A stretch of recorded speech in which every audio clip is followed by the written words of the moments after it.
Hello everyone, आज है 22 दिसंबर और आज इस वीडियो में हम बात करने जा रहे हैं यस बैंक के बारे में। देखिए, यस बैंक ने 14 रुपए के बाद एक बढ़िया जंप लगाया था, शायद 20 रुपए के आसपास पहुंच गया, लेकिन उसके बाद अगर हम देखें तो गिरावट बनी हुई है और पिछले 2 दिनों से ये जो गिरावट है वो बहुत ही ज़्यादा बड़ी होती जा रही है, क्योंकि पूरे के पूरे बैंकिंग सेक्टर पे ये दबाव बना हुआ है। अभी की अगर हम बात करें, जो यूके में सिचुएशन है उसको लेकर कहीं ना कहीं मार्केट में पैनिक फैला हुआ है और इसका जो खामियाजा है वो कहीं ना कहीं बैंकिंग सेक्टर के ऊपर बहुत ही ज़्यादा पड़ रहा है। तो वीडियो में हम बात करेंगे यस बैंक के अभी के बारे में कि यस बैंक में क्या यहाँ से कोई बड़ा मौका निकल कर आ सकता है कि नहीं, कौन सा सपोर्ट आप यहाँ पर लेके चल सकते हैं, किस लेवल पर आप यहाँ पर बाइंग कर सकते हैं, उन सारी चीजों के बारे में इस वीडियो में हम बातचीत करेंगे। लेकिन उससे पहले अगर आपने अभी तक चैनल को सब्सक्राइब नहीं किया है तो प्लीज अभी इसे सब्सक्राइब कर लीजिए, क्योंकि आगे भी बहुत सारे वीडियोस हैं जो आपको काफी ज्यादा हेल्प करेंगे। उसके अलावा अगर आपने अभी तक मेरे टेलीग्राम चैनल को सब्सक्राइब ना किया हो तो उसको भी सब्सक्राइब करना मत भूलिएगा, लिंक आपको डिस्क्रिप्शन में मिल जाएगा। तो बात करते हैं यस बैंक की। 17 रुपए का ये शेयर है। पिछले एक महीने में अगर हम देखें तो 19% का एक महीने में अभी भी ग्रोथ है। 14 रुपए के आसपास से जो रैली आई थी वो बहुत बड़ी थी, रोकना तक मुश्किल था, 20 रुपए तक शेयर गया, लेकिन उसके बाद अगर हम देखें तो धीरे धीरे प्रेशर इसके ऊपर बन रहा है। पहले मुनाफा वसूली हावी हुई, उसके बाद यूके की जो सिचुएशन है उसने इस शेयर को तोड़ के रख दिया है। 17 रुपए तक पहुंच चुका है ये शेयर और ये गिरावट बड़ी है। पिछले एक साल में अगर हम देखें तो 66% की गिरावट है और 60 रुपए से शेयर टूट के नीचे आया है। बैंक को स्टेबिलिटी मिली कब? जब इन्होंने एफपीओ लॉन्च किया।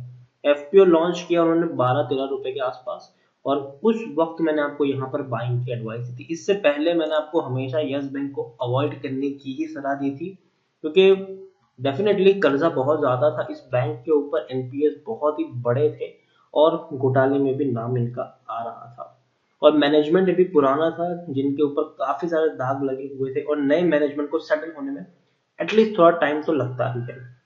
तो मैंने आपको बाइंग की सलाह तब दी जब इसका एफपीओ लॉन्च हुआ था, 12-13 रुपए के ऊपर था, तो तब मैंने कहा था कि शायद यहाँ से बैंक को एक स्टेबिलिटी मिलेगी। यहाँ से बैंक के पास ऑलरेडी जो पैसा चाहिए उनको बैंक चलाने के लिए वो आ चुका है। अब बैंक में डिपॉजिटरों का पैसा सेफ है, लोगों का भरोसा जो है वो दोबारा लौट सकता है। और 12 रुपए का शेयर धीरे धीरे धीरे धीरे करता हुआ आप देख सकते हैं कि काफी अच्छे प्राइस पर पहुंचा भी है और एक बड़ा ब्रेकआउट भी हमें देखने को मिला। लेकिन अब हल्की सी गिरावट है क्योंकि पूरे बैंकिंग सेक्टर में अभी के वक्त में पैनिक फैला हुआ है।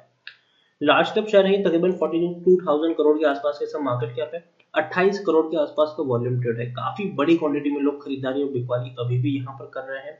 प्रमोटर एग्जिट हो चुके हैं, राणा कपूर एंड फैमिली जो है वो यहाँ से ऑलरेडी एग्जिट कर चुके हैं, सारे के सारे शेयर उन्होंने ओपन मार्केट में बेच दिए हैं। एफआईएस की बात करें तो भैया एफआईएस ने जरूर बिकवाली की है, म्यूचुअल फंड ने भी हल्की बिकवाली की है, लेकिन दिसंबर का जो क्वार्टर होगा वो वाकई में एक बहुत ही इंटरेस्टिंग क्वार्टर होगा कि किस तरीके से जो शेयर होल्डिंग पैटर्न है वो देखने को मिल सकता है, क्योंकि डेफिनेटली म्यूचुअल फंड की मुझे लगता है कि होल्डिंग आपको दिसंबर क्वार्टर में बढ़ती हुई देखने को मिल सकती है। इंश्योरेंस कंपनी के पास 6.58% की होल्डिंग है और यहाँ पर हाईएस्ट पब्लिक शेयर होल्डर में एक नाम बहुत बड़ा है, वो है स्टेट बैंक ऑफ इंडिया।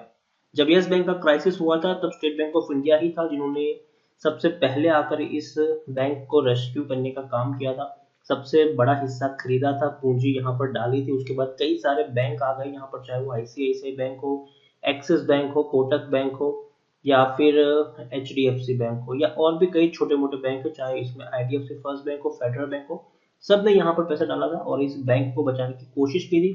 क्योंकि देखिए उनमें बाकी बैंकों का भी यहाँ पर स्वार्थ था, क्योंकि कहीं ना कहीं जब एक्स यस बैंक जितना बड़ा बैंक अगर डूबता है तो कहीं ना कहीं जो बैंकिंग सिस्टम है उससे लोगों का भरोसा उठ जाता है।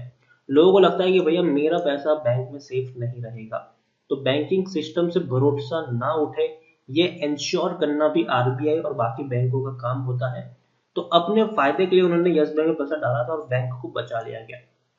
अभी अगर हम देखें बैंक की बैलेंस अगर शीट देखें तो काफी बेहतर है अभी के वक्त में, और बैंक ने पिछले कुछ महीनों में एक कुछ बेहतर डिसीजन भी लिए हुए हैं जो डेफिनेटली इनको लॉन्ग रन में काफी हेल्पफुल होंगे। जैसे कि इससे पहले अगर हम देखें तो यस बैंक जो था वो ज्यादातर लोन जो बांटता था वो कॉर्पोरेट्स को बांटता था।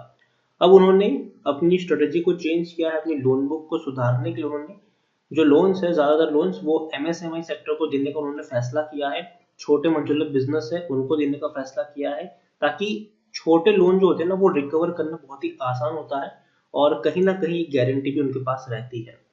यहाँ पर देखिए टेक्निकल रेटिंग अभी न्यूट्रल है, क्योंकि डेफिनेटली अभी भी बैंकिंग सेक्टर में एक, अगर हम देखें तो पैनिक फैला हुआ है। जो नया कोरोना वायरस है, जो म्यूटेड वायरस है, जो नई स्ट्रेन इसकी निकल कर आई है, वो कहीं ना कहीं डराने वाली है। आप खुद सोचिए, यूके जैसे देश में जहां पर अगर हम देखें कि क्रिसमस और ये न्यू ईयर बहुत बड़े फेस्टिवल माने जाते हैं, उसको बंद करके अगर लॉकडाउन किया जा रहा है तो डेफिनेटली वो बहुत ही पैनिक वाली सिचुएशन है। और अभी भी अगर हम कोरोना वायरस की अगर हम बात करें तो उसके कई सारे स्ट्रेन निकल कर सामने आ रहे हैं, वायरस एक के बाद एक म्यूटेट हो रहे हैं, और ये डेफिनेटली एक चिंता का विषय जरूर है। तो कहीं ना कहीं लोगों को अभी भी डर है, शायद इंडिया में भी ये हो सकता है, तो बहुत ही खराब हालत हो सकती है। यहाँ पर आप देखिए, according to Moneycontrol user 83% लोग खरीदने की सलाह दे रहे हैं, 5% लोग होल्ड करने की बात है, मतलब 88% लोगों को यहाँ पर पॉजिटिव व्यू है, जबकि 12% लोग आपको बेचने की सलाह दे रहे हैं। मतलब मेजोरिटी ऑफ लोग आपको यहाँ पर सिर्फ और सिर्फ बाइंग की ही सलाह दे रहे हैं, कोई भी आपको बेचने की सलाह नहीं दे रहा है, मतलब 12% के अलावा। जैसे कि मैंने कहा कि पिछले कुछ क्वार्टर में इस बैंक का परफॉर्मेंस है वो सुधरा हुआ है। बैंक ने तकरीबन तकरीबन प्रॉफिट कमाए हैं पिछले कुछ क्वार्टर की। अगर मैं बात करने जाऊं तो पिछले क्वार्टर में 130 करोड़ के आसपास का सितंबर में इनको प्रॉफिट हुआ था, जो बहुत ही बेहतर है, क्योंकि इससे पहले बैंक काफी बड़े नुकसान भी झेल चुका है। बड़े बड़े नुकसान बैंक झेल चुका है। अब धीरे धीरे इनकी जो बैलेंस शीट है वो बेहतर होने के चांसेस है, और यही एक वजह है जो इंडिकेट करता है कि शायद इस बैंक में दोबारा से तेजी लौट सकती है। क्योंकि आप खुद सोचिए कि बैंक का जो मैनेजमेंट है वो पूरा का पूरा नया मैनेजमेंट है, और दिसंबर क्वार्टर में बेहतर नतीजे की उम्मीद है। अगर अगर इस बैंक ने दिसंबर क्वार्टर के अच्छे नतीजे रिपोर्ट कर दिए तो यकीन मानिए इस बैंक के शेयर में आपको एक बहुत बड़ा स्पाइक देखने को भी मिल सकता है। यहाँ पर हम देखें तो पब्लिक के पास 39.56% की होल्डिंग है, डीएल्स के पास 49.28% की होल्डिंग है, और एफआईएस के पास 11.16% की होल्डिंग हमें देखने को मिल रही है। यहाँ पर प्रमोटर, जैसे कि मैंने कहा कि ऑलरेडी एग्जिट कर चुके हैं प्रमोटर, अब यहाँ पर नहीं है। जो जो जो इनके राणा कपूर एंड फैमिली थी वो ऑलरेडी यहाँ से एग्जिट कर चुकी है। अब बात करते हैं सपोर्ट की। तो मुझे लगता है कि यस बैंक का जो नियर टर्म सपोर्ट है वो 16 रुपए के आसपास आपको देखने को मिल रहा है, और जो स्ट्रॉन्ग सपोर्ट है, जो मैं मानता हूँ कि बहुत ही स्ट्रॉन्ग सपोर्ट है, वो 14 रुपए के आसपास इनका बहुत ही ज्यादा स्ट्रॉन्ग सपोर्ट है। इससे नीचे जाना मुझे नहीं लगता कि यस बैंक इससे नीचे जा सकता है, 14 रुपए से नीचे यस बैंक जा सकता है, ऐसा मुझे नहीं लगता है। तो मैं यही कहूंगा कि यस बैंक में अगर आप खरीदारी करना चाहो तो आप अभी से टुकड़ों में खरीदारी कर सकते हो, अगर आपका, लेकिन आपका शर्त सिर्फ इतनी कि आपका जो नजरिया है वो लॉन्ग टर्म का होना चाहिए। अगेन मैं कह दूं, कम से कम एक साल का नजरिया आपका होना चाहिए, और टुकड़ों में खरीदारी करने का आपका लक्ष्य होना चाहिए। जैसे कि अगर मान लीजिए कि आपको यहाँ पर 1000 शेयर खरीदने हैं, तो 17 रुपए के ऊपर आप 250 शेयर खरीद सकते हो। बाद में अगर ये 16 पे जाता है तो और 250 शेयर आप यहाँ पर डाल दो, बाद में ये 15 पे जाए तो और 250 शेयर यहाँ पर डाल दो। 14 रुपए के ऊपर एक बहुत ही बड़ा स्ट्रॉन्ग सपोर्ट है। अगर गलती से भी उस लेवल पर जाता है तो आप थोड़ी और क्वांटिटी वहां पर डाल सकते हो, लेकिन मुझे लगता है कि 16 रुपए के बाद से आपको यहाँ पर तेजी देखना शुरू हो जाएगा, और जो मुझे इसका टारगेट लगता है लॉन्ग टर्म में, वो आराम से मुझे लगता है कि ये शेयर 35-40 रुपए तक जाएगा, और शॉर्ट टर्म में आराम से ये शेयर 20-22 रुपए तक यहाँ से और ज्यादा मूव कर सकता है। तो यस बैंक, अगेन मैं कह रहा हूँ, पैनिक बिल्कुल भी मत करिएगा। यहाँ पर बैंक्स के जो फंडामेंटल्स है वो बेहतर हो रहे हैं, बैंक के पास इनफ पैसा है, बैंक ने ऑलरेडी काफी बड़ा पैसा फंडरेज कर लिया है, बैंक ऑलरेडी अगर हम देखें तो अच्छी पोजीशन के ऊपर है। पैनिक करने की मुझे नहीं लगता उतनी ज्यादा जरूरत है। बैंक ने अपने बैड लोन्स को काफी हद तक कम किया है, और जो पुराने बैड लोन्स थे उनकी रिकवरी हो रही है, और उनकी रिकवरी भी बहुत तेजी से हो रही है। और बैंक ने खुद अपने स्टेटमेंट में कहा है कि जो बैड लोन्स भले ही चाहे वो बड़े उद्योगपतियों ने लिए हो, लेकिन हम उनकी रिकवरी कर रहे हैं, और बहुत ही तेजी से कर रहे हैं वो पैसों की रिकवरी।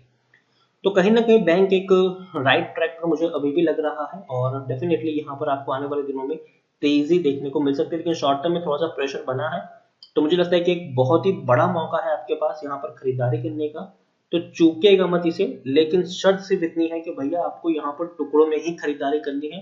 कुछ लोग ऐसा करते हैं कि 10,000 शेयर खरीद लेते हैं 17-18 रुपए पर, तो जब गिरावट आती है तो कहते हैं कि मैंने इतने सारे शेयर खरीद लिए, अब मैं क्या करूँ। तो वो मत करिए ना, आप ये सोच के खरीदारी करो कि आपको यहाँ पर एवरेजिंग करने की जरूरत पड़ेगी ही पड़ेगी। आपको यहाँ पर कितना नीचे जाएगा हमें नहीं पता, लेकिन 14 रुपए से नीचे मुझे नहीं लगता कि ये शेयर जा सकता है। वहां पर एक बड़ा सा स्ट्रॉन्ग सपोर्ट इसका देखने को मुझे मिल रहा है। लेकिन लॉन्ग टर्म में जैसे कि मैंने कहा 35 रुपए तक जा सकते हैं, शॉर्ट टर्म में 22 से 24 रुपए तक के भी आपको टारगेट आराम से देखने को मिल सकते हैं। तो वीडियो को यहीं पे एंड करूंगा। पसंद आया तो लाइक और शेयर करें। चैनल पर अगर आप पहली बार आए हैं तो प्लीज सब्सक्राइब करें, और यस बैंक के बारे में आप क्या सोचते हैं वो भी आप मुझे कमेंट में लिखकर बता सकते हैं। Thank you.